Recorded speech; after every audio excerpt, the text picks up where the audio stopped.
মহিমা, আরে ভাইয়া তুমি? এইটা তোর শ্বশুর বাড়ি? আর মাজারুল না নিয়ে আসলে তো আমি চিন্তামই না যে তোর শ্বশুর বাড়ি এটা। হ ভাই, আমরা গরিব মানুষ, আমগো কি আর 2-3 তলা বিল্ডিং থাকবো?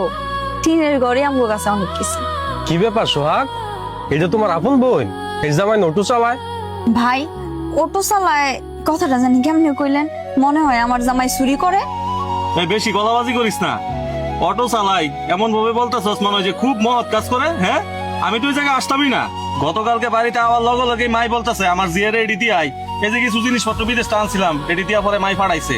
মান সম্মান তো শেষ করে ফেলাইতেছস। আর আমারে মাই তো বিদেশ থাকতে বলছে ছেলে ভালো, ছেলের পরিবার ভালো। এখন আইসা যে এই ভালো দেখমু, এটা তো কল্পনাও করতে পারি নাই। এখন শুনি অটোওয়ালার বউ তুই। এখন যে তুই আমার বোন, এই পরিচয়টা যে আমি কেমনে দিমু এটাই আমি ভাবতাছি। আর এই এলাকার মধ্যে মাজারুলের মতো আরো অনেক ভাই ব্রাদার আমার আছে। এদের সামনে আমার মান সম্মানটা কতটুকু নষ্ট হইতাছে তুই বুঝতাছস? ভাই, তুমি কিন্তু আমার শ্বশুর বাড়িতে আইসা আমার স্বামীরে রীতিমতো অপমান করতেছো। তুমি এমন ভাবে কইতাছো যে আমার জামাই মনে হয় চুরি করে, ডাকাইতি করে, নেশা করে, বাজে সঙ্গের লগে যায়। বিষয়টা কিন্তু এরকম না। আমার জামাই অটো চালায়, সংসারের লেগেই অটো চালায়। আর অটো চালানোর তুমি ছোট করে দেখতেছো কেমনে? কোনো কর্মরই তো ছোট করে দেখা উচিত না। আমার তো মনে হইতেছে সোহাগ, এটা তোমার আপন বোন না, বড় ভাইয়ের লগে মানুষ সামনে কথা কয়। আরে মাজারুল, ওর ব্যবহার এর থেকে ভালো কিভাবে আশা করতেছস তুই? হয়তো সামান্য একটা অটোওয়ালার বউ, একটা অটোওয়ালার বউ অটোওয়ালার পরিবেশের সাথে কি ভালো ব্যবহার যায় নাকি? আর সবচেয়ে বড় কথা, ওর জামাই চালায় অটো। এলাকার মধ্যে তো সবাই ওরে অটোওয়ালার বউকেই ডাকবো, আরে কি চৌধুরী বাড়ির মেয়ে বলে ডাকবো নাকি? আর মাজারুল ভাই, তোমার একটা কথা কই, ওই যে আমার বোন, এটা এলাকার মধ্যে আল্লাহর রাস্তে কাউরে কইও না। পরে যদ্দূর মান সম্মান অর্জন করছিলাম অতটুকু নষ্ট হয়ে যাবে। ভাই, তুমি এমন ভাবে কথাগুলো আমারে কইলা, মনে হইলো তুমি এক মায়ের ঘরের থেকে হইছো, আমি আরেক মায়ের ঘরের থেকে হইছি। তুমি আমার আপন ভাই না, সৎ ভাই। যাক, সমস্যা নাই, আমার পরিচয় তোমাকে কোনো জায়গায় দিতে হইব না। যাও।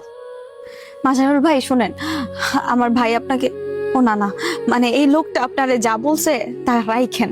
আর ভাববেন এই লোকটার সাথে আমার এখানে যে কথাগুলো হয়েছে এগুলো সব আপনি স্বপ্ন দেখছেন। জান হইছে, আর বড় বড় কথা কইস না। এই জায়গার মধ্যে দামি দামি কসমেটিক্স, শ্যাম্পু থেকে শুরু করে অনেক কিছু আছে, এগুলা রাখ। কখনো তো অটোওয়ালা এগুলা কিনা দিতে পারবে না, ব্যবহার করিস মন চাইলে ধর। না ভাই, আমার এগুলো লাগবে না, আপনি এগুলো নিয়ে যান।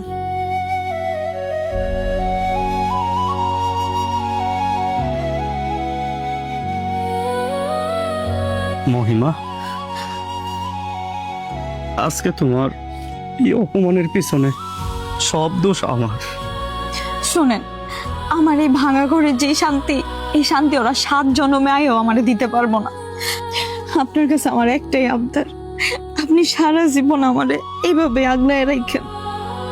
এত ভালোবাসো কেন আমারে? আপনি আমার স্বামী, আপনারে ভালোবাসমো না তো কারে ভালোবাসমো?